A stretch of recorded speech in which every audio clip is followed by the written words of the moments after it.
Aleluia. Aleluia. Levantem suas mãos ao Senhor. Levantem suas mãos ao Senhor. Pai, obrigado por cada contribuição feita. Obrigado por cada recurso, Senhor, investido. Obrigado pela alegria de dar, pelo poder, a capacidade que temos de poder dar, Senhor. Abençoamos o teu povo e declaramos uma colheita abundante sobre todos os que semearam riquezas no meio do teu povo, em nome de Jesus. Amém. Deus abençoe. Podem sentar, queridos. Eu quero começar dando as boas-vindas a todos ao CAP 2017. Bem-vindos ao CAP 2017. Bem-vindos ao CAP 2017. Bem-vindos ao CAP 2017. Esse era o único congresso apostólico e profético que não teria. Ele estava fadado a não acontecer. Por causa de tudo que nós vivemos este ano, para quem não sabe ou já não lembra, nós fomos acometidos por uma enfermidade muito dura no início deste ano. E nos estabeleceram um decreto de morte. Disseram: arruma a tua vida em 30 dias para viver os próximos 6 meses. Porque esse tumor é inoperável. É o quê? Essa era aquela realidade. As realidades, elas são reais. Mas acontece que as realidades são humanas. E Deus disse: eu tenho uma verdade para estabelecer sobre a realidade. Você não entendeu? Deus falou comigo e disse: eu tenho a minha verdade para estabelecer sobre a realidade. Ele disse: esse decreto é a verdade, é a realidade. Essa é a tua realidade. Essa é a realidade médica. Essa é a realidade humana. Isso não é um engano, não é uma pegadinha contigo. Essa é a realidade. Mas ele disse: eu tenho uma verdade. E sobre a minha verdade, nenhuma realidade pode resistir. 7 meses depois, I am here. I am here. Eu estou aqui. Eu estou aqui. Eu estou aqui.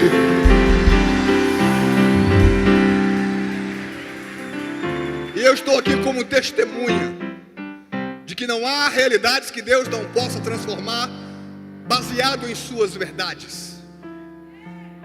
Eu não sei e não tenho nenhum interesse em conhecer as realidades ruins debaixo das quais você chegou aqui vivendo. Mas eu posso te afirmar uma coisa: toda a tua realidade sucumbe diante do poder das verdades de Deus. Quantos creem nisso, se expressem de alguma maneira.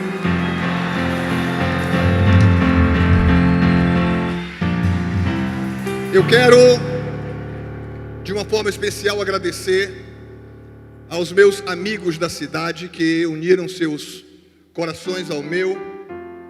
Pastor Jonatas Câmara, um amigo mais chegado do que irmão, que caminhou e sentiu as minhas dores e as da minha família. Meu amigo apóstolo Renê Terranova, que me ligava para saber como é que eu estava, como tinha sido o meu dia, minha semana. E a gente tem uma noção de algum valor que a gente tem, mas é preciso às vezes um dia mau para a gente descobrir que a gente vale mais do que o que a gente fica pensando que vale. E as pessoas, algumas das pessoas mais importantes dessa cidade, vieram até nós ou enviaram pessoas até nós para dizer: meu coração está junto com teu coração. Em São Paulo, enquanto estávamos em São Paulo, Deus enviou, como é o nome do cantor de lá da Renascer? Deputado federal Marcelo Aguiar, mandou dizer: tudo que você precisar, me acione. Eu estou aqui disponível. Não foi preciso acioná-lo. O filho do pastor R.R. Soares, que também é deputado estadual em São Paulo, ele disse: estamos à sua disposição. E à disposição continuaram, porque também nós não acionamos, porque o Senhor sempre esteve conosco para nos ajudar.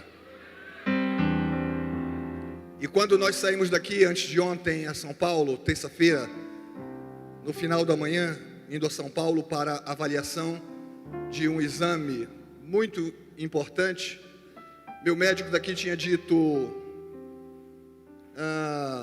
nós temos duas saídas, ou nós damos uma pausa no tratamento para ver como o seu organismo reage, ou nós já retomamos o tratamento através da quimioterapia. E eu saí muito triste daquela consulta, muito pesado. E meus dias foram muito difíceis, porque o problema de quem tem a personalidade e o psicológico forte é que, se a gente não tiver cuidado, entram as boas notícias, mas entram também as notícias ruins. E eu fiquei muito ruim. Parece que eu regredi no meu bem-estar. Mas fui a São Paulo, e quando fui atendido pelo nosso médico ali em São Paulo, e eu disse o que o médico de Manaus disse, ele disse: olhe para mim, nunca mais o senhor vai tomar quimioterapia.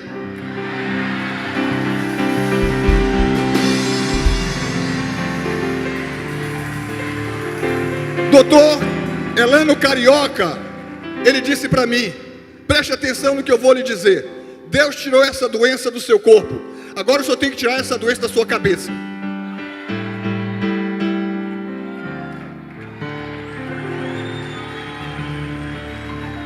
Ele disse mais: não existe no mundo inteiro um exame que possa dizer que o senhor tem câncer. Vou repetir, você não entendeu. Ele disse: não existe nenhum tipo de exame no mundo inteiro que possa dizer que você tem câncer.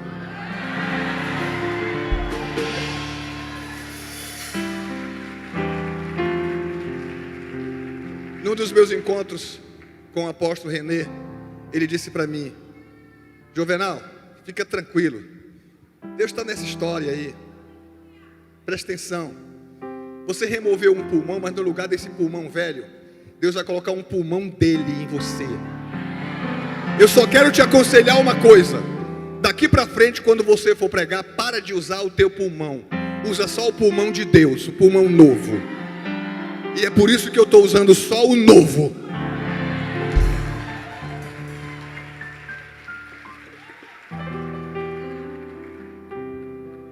Bom, quantos estão com fome? Com sede? Quantos querem sentar à mesa do Pai?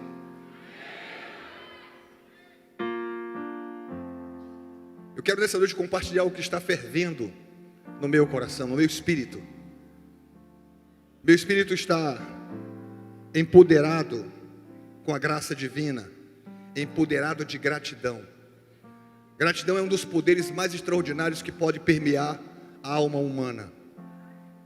E é exatamente assim que eu me encontro. Alguém me disse no meio dos dias mais difíceis, alguém disse: Juvenal, você nunca se maldisse por isso? E eu disse: como? Você nunca se maldisse por estar com um câncer em estado terminal? Chegaram atrasados, palavras dos médicos, tá? Chegou atrasado, só arruma a tua vida 30 dias para viver no máximo 6 meses? Tu não ficou revoltado? Eu disse: como que um homem que viveu 57 anos pleno de saúde, que a única doença que tinha 2 vezes ao ano era gripe, como o índio, 57 anos em que toda a doença da minha vida era gripe 2 vezes ao ano. Como é que um homem desses pode ficar aborrecido porque aos 58 tem um câncer? Não, eu tenho toda a disposição de enfrentar essa luta por isso, e estou agradecido por esse câncer. Alguém já ouviu isso antes? E eu disse para aquele pastor: muito obrigado, Senhor, porque através dessa doença Tu queres me isolar para poder reproduzir em mim a melhor versão de mim mesmo. E é isso que Deus tem feito nesses dias. Agradecer em especial a minha maravilhosa esposa.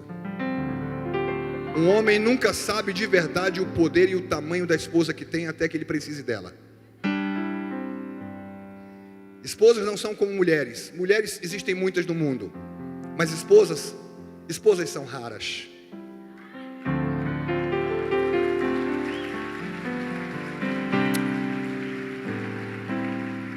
Esposa é mais raro do que diamante. Não, quem entende glorifica a Deus, porque alguém não entende. Às vezes eu penso que alguém não entende. Mulheres são muitas, esposas são raras.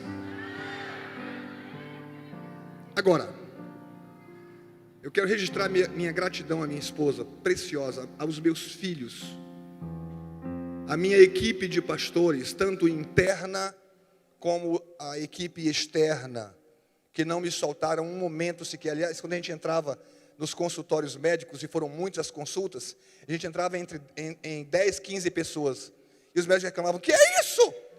A gente dizia: é uma invasão de filhos que querem acompanhar o pai. Muito obrigado ao diaconato da Igreja Viva Global por sua eficiência, por sua altíssima competência. Obrigado a cada um dos líderes de ministério, por seu alto nível de comprometimento, levantando recursos para fazer frente a todas as despesas hospitalares que não foram pequenas. Obrigado a todos aqueles que oraram por nós. Eu não sei quantas pessoas e nem quais as pessoas oraram, mas oração é uma coisa Wi-Fi. Eu sei que ela está, eu sabia e sei que ela está vindo. Às vezes eu não sei exatamente de onde está vindo, mas eu sei quando está vindo. Oração funciona em nível de Wi-Fi.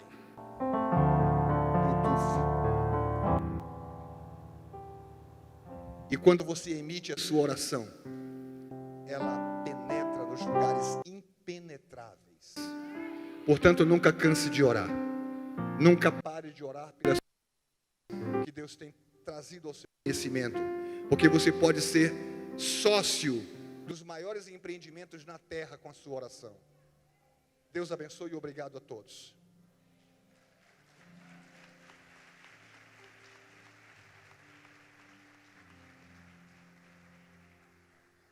Estou começando a pregar na hora que eu deveria estar terminando.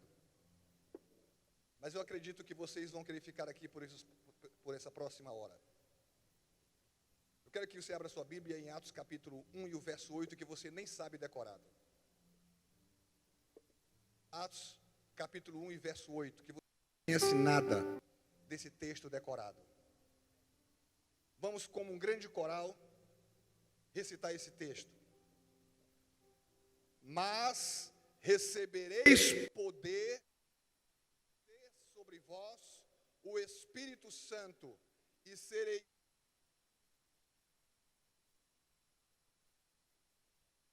e Samaria e até aos confins da terra.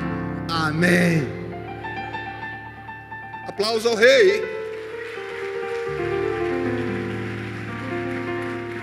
O tema desse congresso, CAP 2017, esse congresso apostólico e profético, é invadindo a sociedade. O meu tema nessa noite é empoderados para invadir o mundo. Empoderados para invadir o mundo. E eu quero começar lembrando o histórico do CAP. Em 2014 nós realizamos o primeiro congresso apostólico e profético. E naquela ocasião, a missão que o Espírito do Senhor havia nos dado era estabelecer uma igreja que fosse um modelo apostólico para a cidade. As pessoas falam muito hoje, e está na moda falar de apóstolos, ou numa movimentação apostólica. Mas a verdade é que poucos ou quase nenhum desses apóstolos sabem de fato o que é, para que serve e como funciona o apostólico. E por essa razão, nós entendemos que se Deus nos deu a missão de estabelecer um modelo apostólico para a cidade, então nós tínhamos que fazer um congresso, estabelecer um congresso que trouxesse passo a passo essa explicação. Então no primeiro CAP 2014, o tema do nosso congresso era estabelecendo os fundamentos apostólicos. E naquela ocasião nós estabelecemos os fundamentos de uma estrutura apostólica, e nós entendemos naquela ocasião que uma igreja apostólica, ela tem uma estrutura funcional baseado em anciãos, diáconos e santos. Anciãos, diáconos e santos. Essa é a estrutura funcional de uma igreja apostólica. E uma igreja apostólica, ela precisa operar debaixo de manto de paternidade. Porque um dos mais graves problemas da igreja moderna é exatamente um espírito de orfandade que tem governado as pessoas, que tem governado os cristãos, que tem governado principalmente as lideranças das igrejas. E esse espírito de orfandade nos empurra na direção de um conjunto de envolvimentos religiosos, nos afastando da espiritualidade, porque onde há religiosidade, não há espiritualidade, porque a espiritualidade extirpa, acaba, destrói toda a religiosidade. Você não está entendendo o que eu estou dizendo? Então no primeiro CAP nós estabelecemos os fundamentos apostólicos para uma igreja ser de fato um modelo para uma cidade. No CAP 2015, já que os fundamentos haviam sido estabelecidos, nós então trouxemos, através do Espírito Santo, um novo tema, e o tema era que venha o teu reino. E em regra geral, quando a gente fala de reino, nós dizemos que venha o teu reino, que venha o teu reino. Naquele CAP, o Espírito nos levou a compreender que quando nós oramos pelo reino, como Jesus disse na oração do Pai Nosso, que venha o teu reino e que faça-se a tua vontade, assim na terra como no céu, nós aprendemos no CAP número 2, no CAP 2015, que a expressão não é que venha o teu reino, mas que venha o teu reino, porque o reino de Deus não está mais nos céus, o reino de Deus está impregnado dentro da igreja, está em cada um de nós, está dentro de cada um de nós. Ele não tem visível aparência, a única aparência do reino de Deus é você. O reino de Deus tem a tua cara.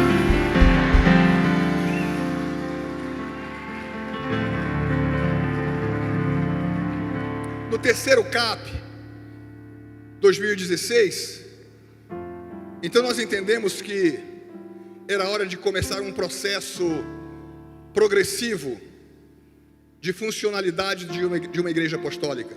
E o tema era influenciando a sociedade. E nós, durante todo aquele congresso, mostramos a importância de nos capacitarmos, de entendermos a nossa identidade, porque não há nada pior no mundo do que a pessoa não saber quem é. Enquanto eu não sei quem sou, eu tenho inveja do que alguma outra pessoa é. Mas quando eu descubro quem sou, eu não tenho inveja mais de ninguém, porque nossa vida, uma vida saudável, é baseada naquilo que somos. Quando eu sei quem sou, eu não tenho mais problemas com o meu próximo, eu não tenho mais problema com os meus irmãos, eu não tenho mais dificuldade de superar as lutas que venham contra mim ou contra você. Mas a questão da influência da sociedade é que é algo muito teórico. E naquela ocasião nós só falamos da importância do papel da igreja como agente influenciadora da sociedade. Mas nesse CAP número 4, o CAP 2017, o nosso tema é invadindo a sociedade, porque agora está na hora de sairmos da teoria para a prática. Durante todo esse congresso, aqui estão os preletores nos ouvindo, durante todo esse congresso nós vamos ser ativados e enviados para poder assumir os lugares de ponta, os lugares mais estratégicos do meio da sociedade. Esse é o papel da Igreja de Cristo nesse tempo. Amém. Então, quando eu li o texto, que diz: mas recebereis poder ao descer sobre vós o Espírito Santo, e sereis minhas testemunhas, tanto em Jerusalém como na Judéia e Samaria, e até os confins da terra. Então nós entendemos que precisamos fazer algumas perguntas. E a primeira pergunta é: o que é ser empoderado?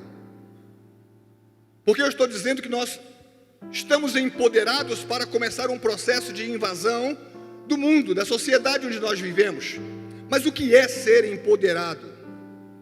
Ser empoderado é um ato ou efeito de estar cheio de determinado poder. Ser empoderado é o ato ou efeito de estarmos cheios de poder. E a verdade é que não existe nenhuma pessoa nascida de novo que não esteja impregnado com o poder de Deus na sua vida. Poucas pessoas oraram como eu orei diante de Deus, dizendo: Senhor, enche-me do teu poder, enche-me do teu poder. Eu orei tanto que um dia Deus perdeu a paciência comigo e disse: por que você fica me pedindo o que eu já te dei? Para de me pedir o que eu já te entreguei. Eu já coloquei dentro de você todo o poder que você precisa para realizar aquilo que eu quero que tu faças. Deixa eu dizer para você uma coisa: você não vai receber hoje, nem amanhã, nem no mês que vem, nem no ano que chegar, uma gota de poder a mais do que o poder que você já tem.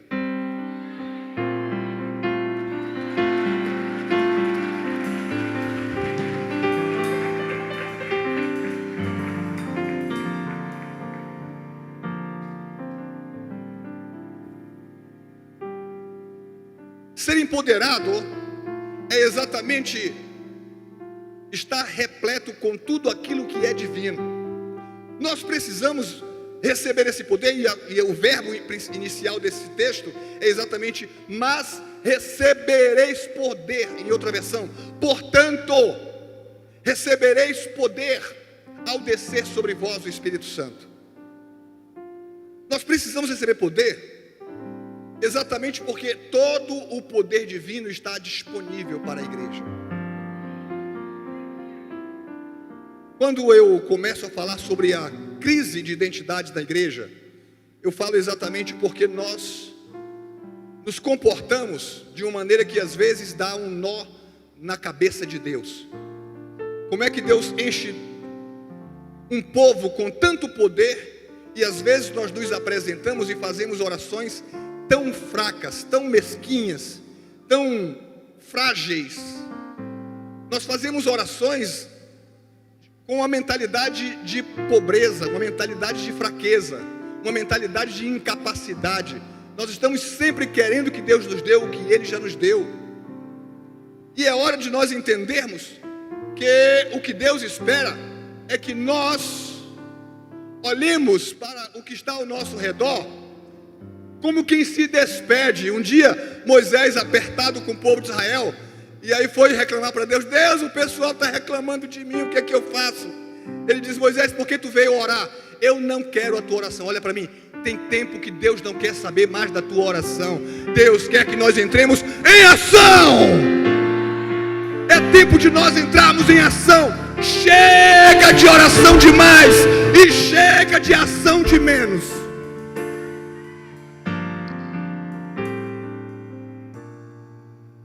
Deus disse para Moisés: Moisés, olha bem para esses egípcios, porque esses egípcios que tu estás vendo, tu nunca mais vai voltar a ver.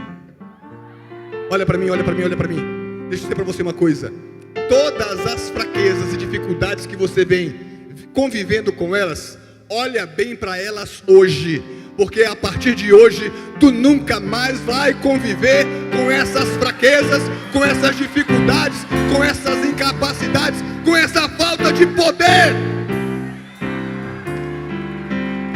Ei! Ei! Repa, ajude!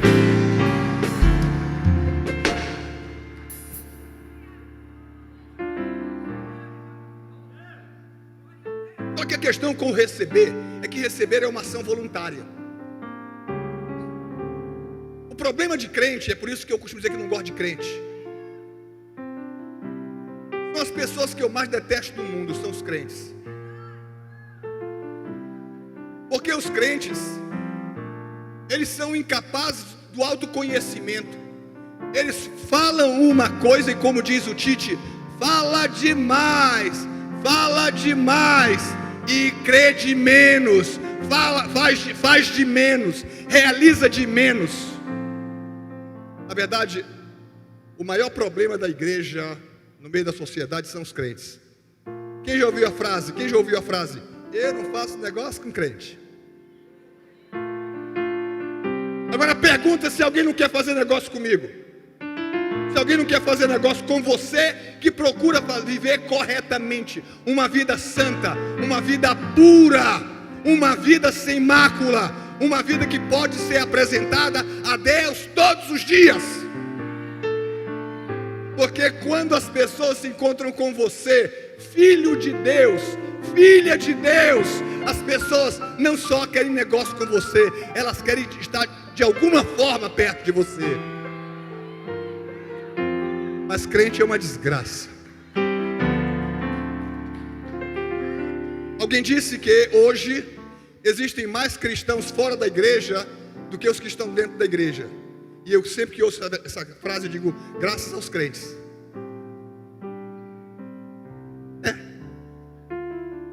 Porque pode perguntar de qualquer desviado por que ele está desviado. Ele nunca disse porque eu me desviei, é porque alguém me desviou.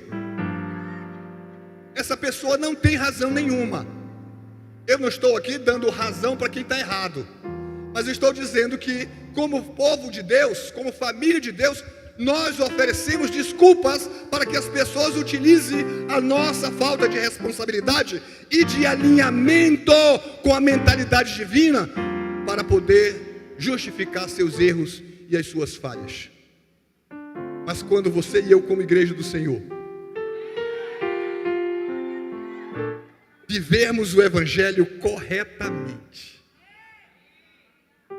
e o Evangelho, quando é vivido corretamente, ele assusta as pessoas. Olha para mim, se tua fé não assusta as pessoas, meus pêsames, você está com problemas.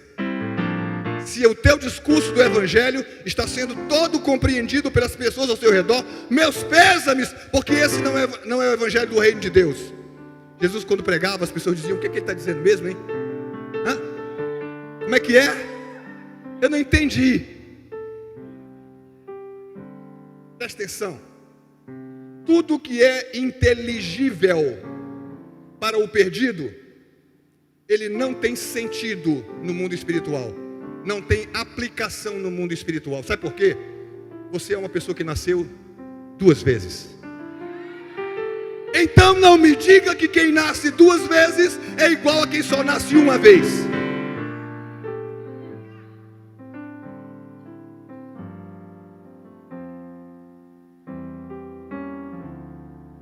Nós só podemos receber o que está disponibilizado para nós. E todo o poder divino está disponível, mas recebereis poder. E essa palavra, esse verbo aqui traduzido por receber, carrega dentro de si a ideia de gratuidade. Mas recebereis gratuitamente o poder disponibilizado para cada um de vocês.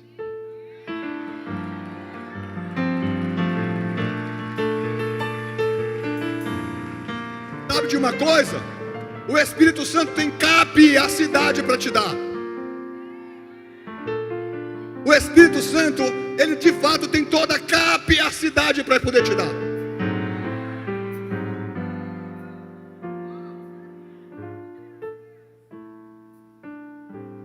Você não pode, ele pode. Você não consegue, ele consegue. Você não se levanta, ele te levanta. Você não pode gritar, ele grita em você. Você não tem capacidade, ele tem capacidade para você.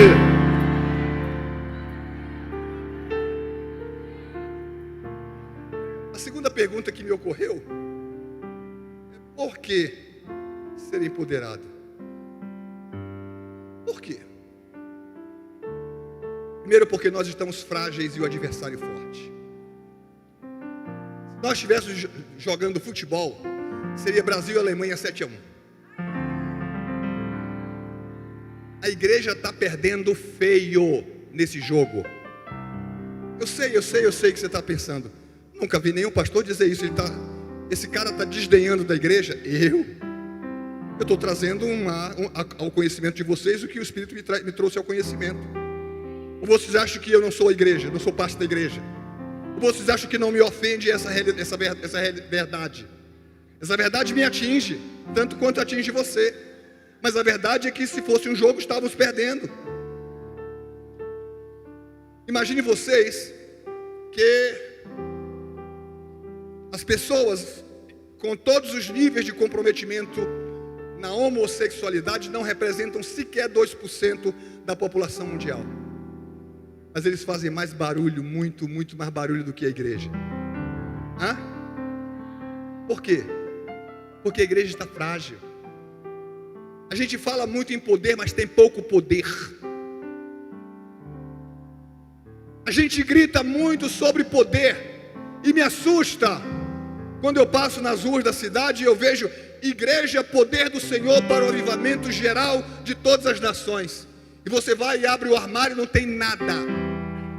Você entra dentro, abre o armário e não tem nada para vender. Não tem nada a oferecer. Igreja internacional, não sei das quantas, apostólica do universo. E você vai conversar com a pessoa, não sabe nem o que é o apostólico. Como se o apostólico fosse uma moda. Na verdade, Deus nunca vai terminar as coisas diferentes de como Ele começa. Ele começou com uma igreja apostólica. E a única igreja que pode trazer Jesus de volta é uma igreja apostólica.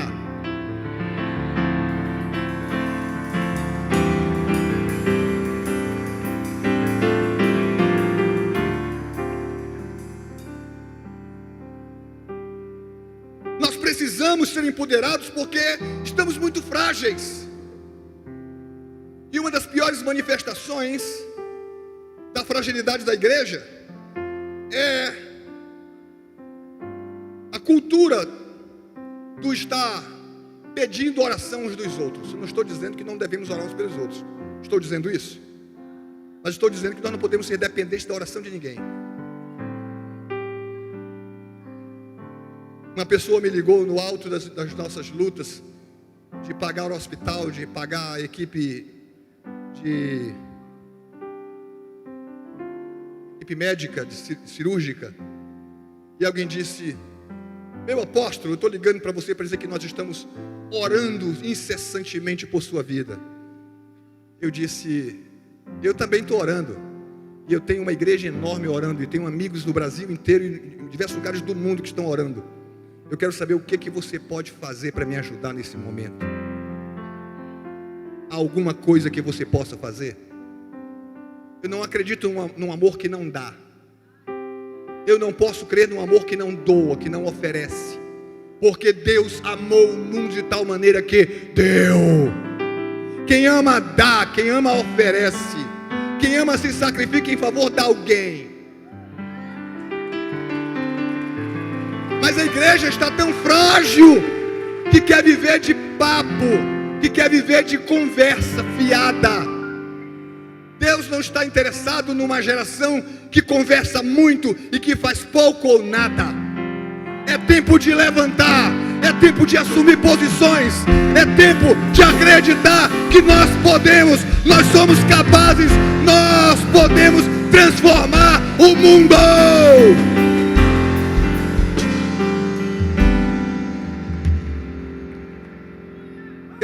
Querem que eu dê uma prova da fragilidade da igreja e do poder do inimigo?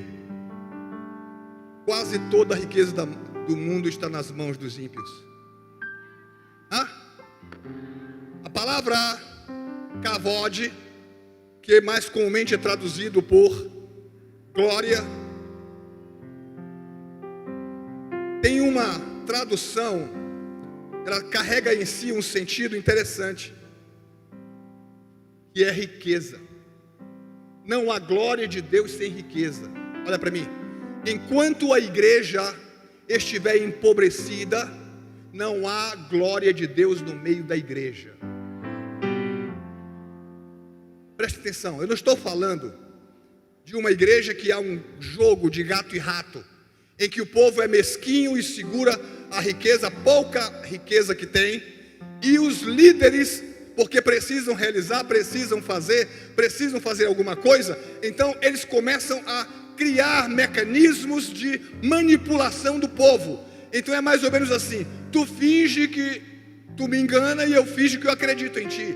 E começa uma briga de gato e rato na igreja, transformando os líderes de hoje. A grande maioria dos líderes de hoje se tornaram verdadeiros homens business, ou businessmen, porque todos, a maioria quase que total, estão preocupados com dinheiro, porque querem realizar, são homens e mulheres com anseio por realizar a obra de Deus, por fazer as coisas de Deus, mas o povo se comporta de maneira mesquinha, com pobreza, de maneira que nós manifestamos falta de poder, porque quando a gente fala em poder, nós só pensamos nas questões de cunho espiritual, mas o poder, ele envolve, ele engloba todos os aspectos de domínio e de governo sobre a face da terra, sobre a sociedade.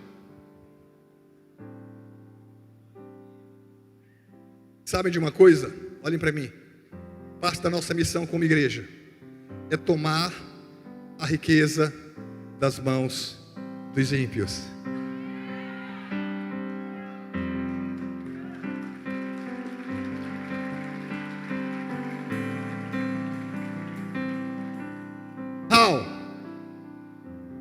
Como vamos fazer isso? Como vamos fazer isso? Olhem para mim. Sendo diferente do mundo.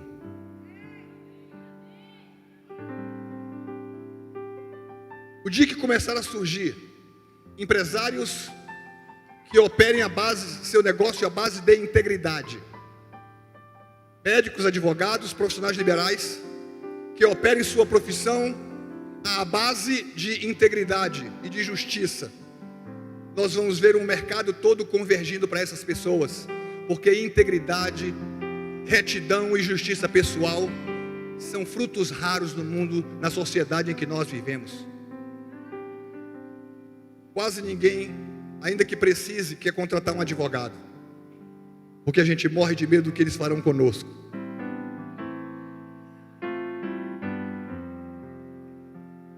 A gente vai no médico, mas a gente não acredita muito tão bem assim naquele médico, porque alguns deles, a maioria deles, nos tratam como clientes e não como pacientes. Alguém se sentiu assim ou foi só eu? Ah tá, não é só eu então.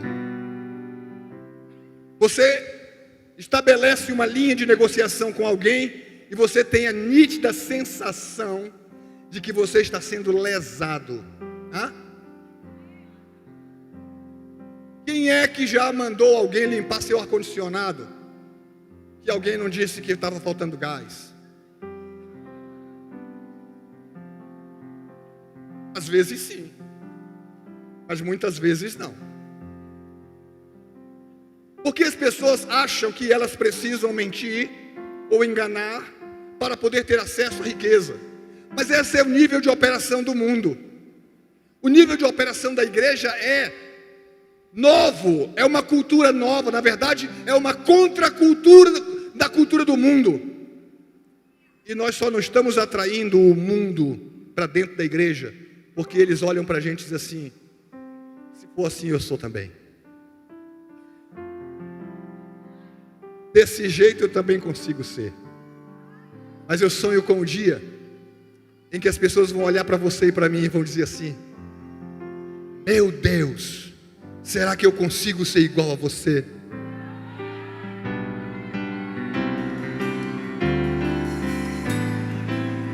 Será que eu vou conseguir? Alguém disse certa vez para mim: eu acho o senhor muito inocente. Mas eu fiz a leitura que a pessoa disse. Estava numa conversa de negociação e eu tratei as coisas como deviam ser tratadas por um filho ou filha de Deus. E a pessoa saiu do lugar e disse assim: eu acho que o senhor foi muito inocente. E eu disse: você não quer trocar essa palavra por puro? Inocente é quando você não sabe o que está fazendo, ou não? Hã? Mas quando você sabe o que você está fazendo, sabe o que é errado e sabe o que é certo, e mesmo fazendo certo, sabe que as pessoas estranham, mas você insiste em fazer o certo, então você é puro, você não é inocente.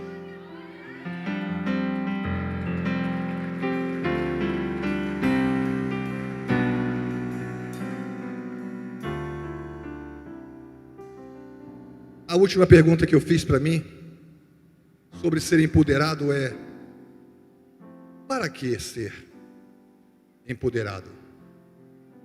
Para que ser empoderado? Primeiro, porque há uma missão que como igreja nós temos que cumprir. Olhem para mim, você não foi salvo para ser salvo. Quando Deus salvou você, Ele não estava interessado só em você, Ele estava interessado em tudo e todos ao seu redor.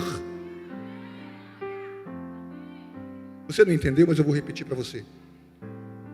Quando você foi objeto da atenção de Deus para receber a salvação, Ele não estava pensando só em você, porque Deus é o maior negociante que eu conheço na minha vida. Ele, quando olha para você, Ele olha o universo ao seu redor, e Ele pensa: uau, eu vou salvar o Antônio Gregório, e isso será um grande negócio.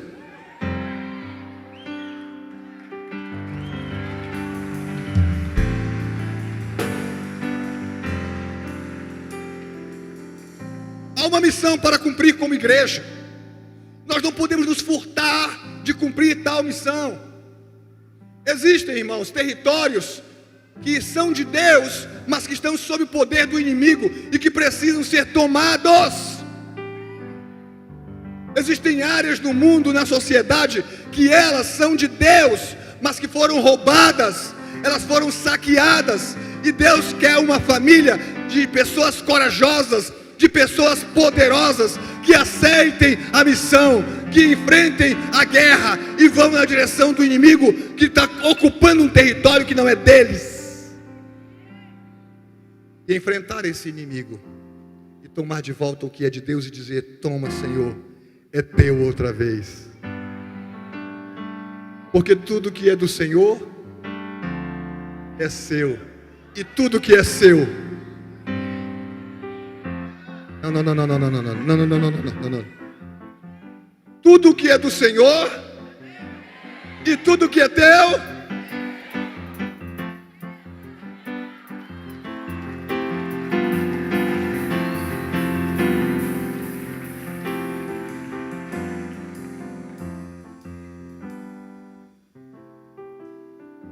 é hora de iniciarmos um plano de invasão.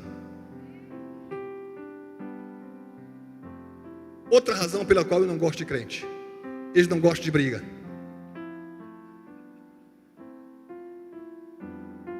Eles querem ter paz, sempre ter paz. Paz carnal, paz da carne, mas querem ter paz. Deus um dia disse: eu não te suporto, Moabe, porque quando é para guerrear, tu manda embaixadores para fazer aliança com o ímpio, com pessoas que eu não gosto, pessoas com quem eu não quero ter aliança. Tu manda emissários de paz e dá a riqueza que eu te dei para os ímpios, ao invés de lutar por tudo aquilo que eu te dei. Olhem para mim, Deus escolheu você e eu.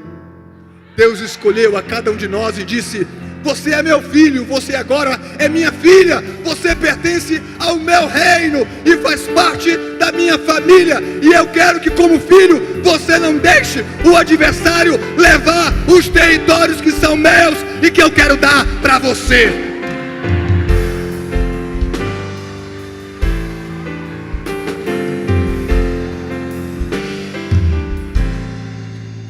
Olha essa, escuta essa, segura.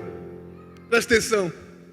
Tudo que Deus tem para te dar está nas mãos do teu inimigo. Tudo que Deus tem para colocar nas tuas mãos está nas mãos do teu adversário. Então, se você quiser, levante-se!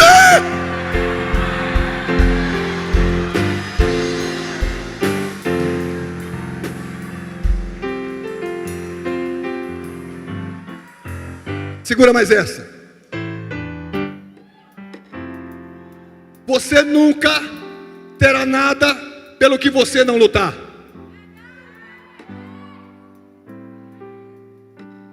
Jesus, me ajuda, Senhor. Eu estou orando para o Senhor me abençoar. Ele vai dizer: olha para os egípcios. Esses egípcios que hoje tu vês, tu nunca mais vai ver. Mas olha aqui, primeiro tem que olhar para os egípcios, e segundo tem que entrar no mar.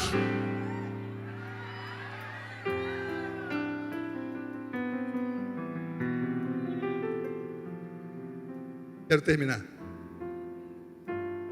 Precisamos iniciar um plano de invasão.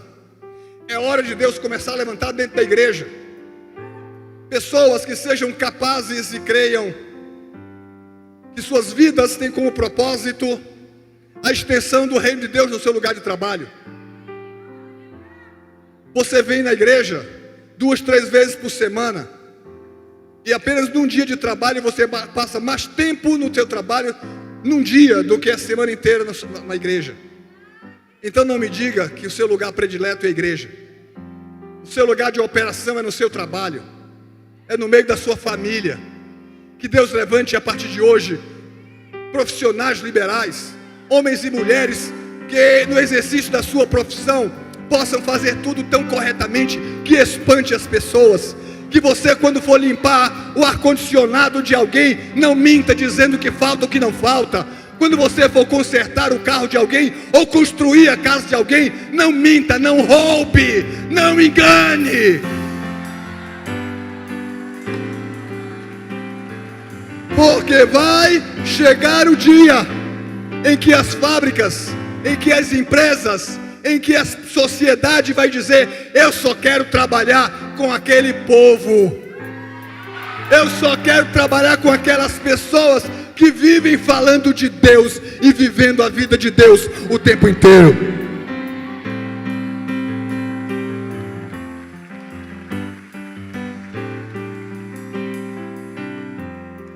Médicos que não deixem de atender um paciente porque ele não tem condições financeiras. Advogados que não deixem de socorrer uma pessoa porque ela não tem dinheiro.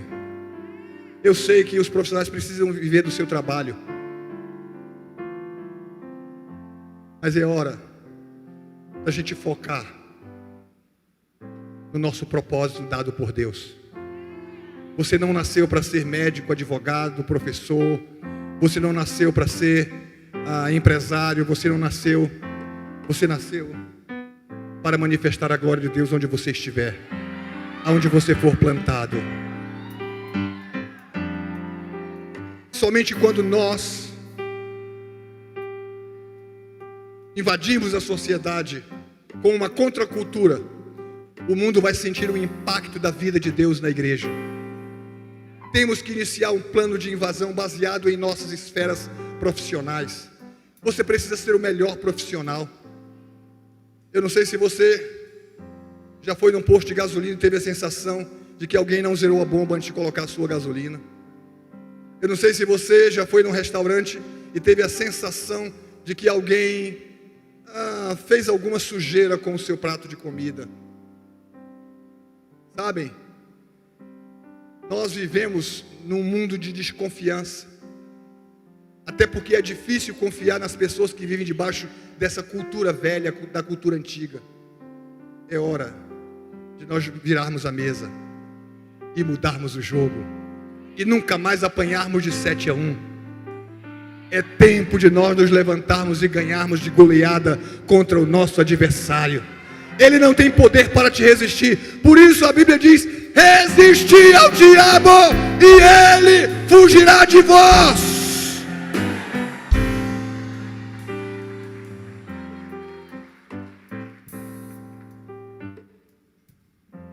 Como apóstolos, profetas, evangelistas, pastores, mestres, nós temos que parar com a ideia errada de que somos os feitores da igreja. Você não foi vocacionado para fazer nada. Você foi vocacionado para treinar o povo de Deus a fazer as coisas. Tem sido muito mal entendido Efésios 4, 11, 12 e 13. A gente se comporta como se a transformação do mundo fosse o resultado da minha operação ministerial. Quero dizer para vocês que não. Eu já perdi esse engano, já abandonei esse engano.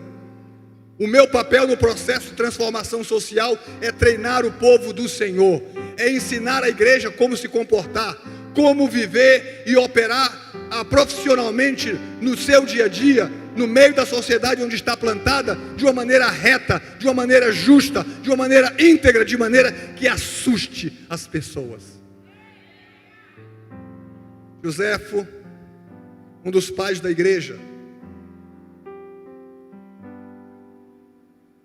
conta em um das suas crônicas que José e Maria vinham saindo de Nazaré e a estrada estava cercada por soldados romanos que, por ordem de Herodes, tinham que prender o casal e matar a criança.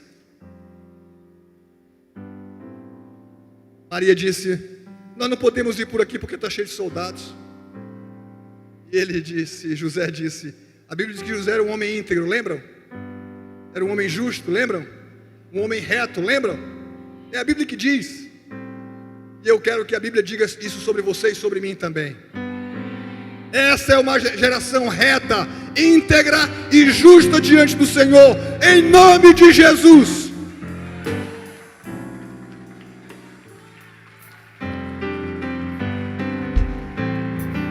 José disse: não, nós vamos passar pela guarda romana, mas vão prender o menino e vão matar o menino. Nós vamos passar, porque ele não é meu filho, é filho de Deus, é filho do Altíssimo.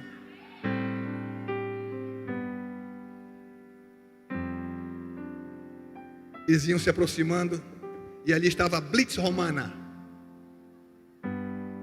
E quando a Blitz Romana olhou e viu o casal, a mulher, o jumento e um cesto no colo, e eles se aproximaram da guarda romana, e um dos soldados perguntou: o que é isso que você carrega no cesto? Maria disse: é o menino Jesus. Aí eles todos riram. Se fosse verdade, tu não dirias, pode passar, vai embora. Ah, você não entendeu.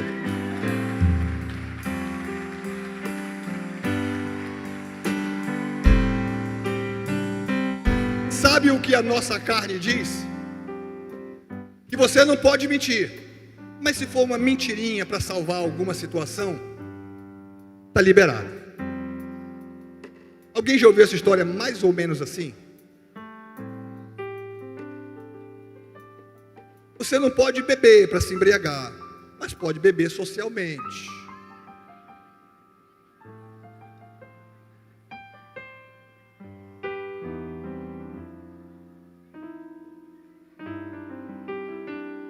Presta atenção. Está nascendo uma geração nova, uma geração comprometida com a verdade de Deus, uma geração comprometida com a justiça de Deus, comprometida com a integridade de Deus, uma geração nova que não aceita a mentira, que não come as iguarias da Babilônia, mas que acredita que Deus vai lhes guardar.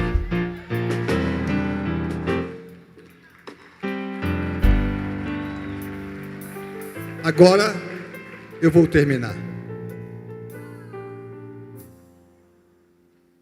dizendo que hoje, afirmando que hoje estão presentes nesse lugar algumas das pessoas que vão se tornar mais importantes na sociedade amazonense.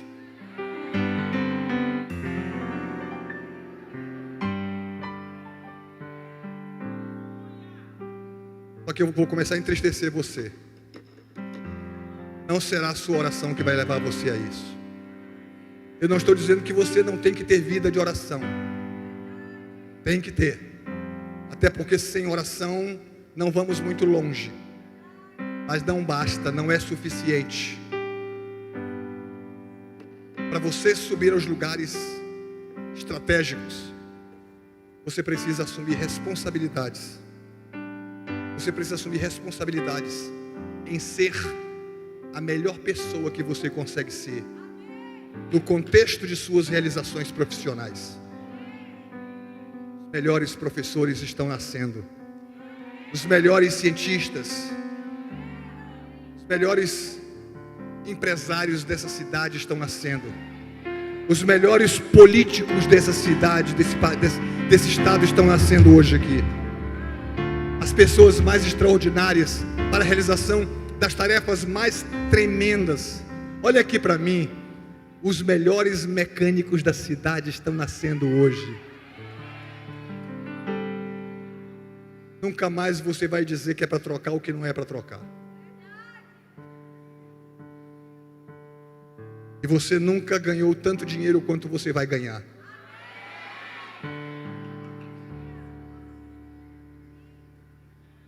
Hoje eu quero terminar essa palavra ativando o povo do Senhor para enviá-los como povo do Senhor para conquistar os territórios que estão ocupados. Eu quero chamar todos os pastores, apóstolos, profetas que venham para cá para frente comigo aqui em nome de Jesus. Para cá para frente, todos os pastores, apóstolos, profetas, evangelistas.